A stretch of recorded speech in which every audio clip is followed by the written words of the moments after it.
आज हम इस वीडियो में सीखेंगे कि क्रय का विलोम शब्द क्या होता है और इसका अर्थ क्या होता है, और साथ में कुछ उदाहरण वाक्यों से भी इसे और अच्छे से समझेंगे। तो सबसे पहले क्रय का अर्थ समझते हैं। क्रय का अर्थ होता है खरीदारी या खरीद, यानी कि किसी चीज़ को खरीदना क्रय कहलाता है। क्रय मतलब बाय करना किसी चीज़ को।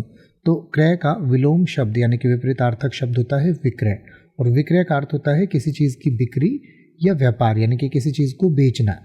आइए अब हम क्रय और विक्रय को कुछ उदाहरण वाक्यों से समझें। जैसे कि आप ये कह सकते हैं कि उसने नए घर का क्रय करने का निर्णय लिया। इसका उल्टा आप कह सकते हैं कि उसने नए घर का विक्रय करने का निर्णय लिया, यानी कि पहले का मतलब हुआ कि उसने घर को खरीदने का, नए घर को खरीदने का फैसला किया, और दूसरे का मतलब हुआ कि उसने नए घर को बेचने का फैसला किया। या फिर आप कह सकते हैं ऑनलाइन क्रय करने पर उसे छूट मिली, या फिर आप कह सकते हैं ऑनलाइन विक्रय करने पर उसे छूट मिली। क्रय मतलब खरीदने पर, विक्रय मतलब बेचने पर। या फिर आप कह सकते हैं इस दुकान पर वस्त्रों का विक्रय होता है, यानी कि इस दुकान से कपड़े बेचे जाते हैं। या फिर आप कह सकते हैं कंपनी ने नए उत्पाद की विक्रय रणनीति में सुधार किया।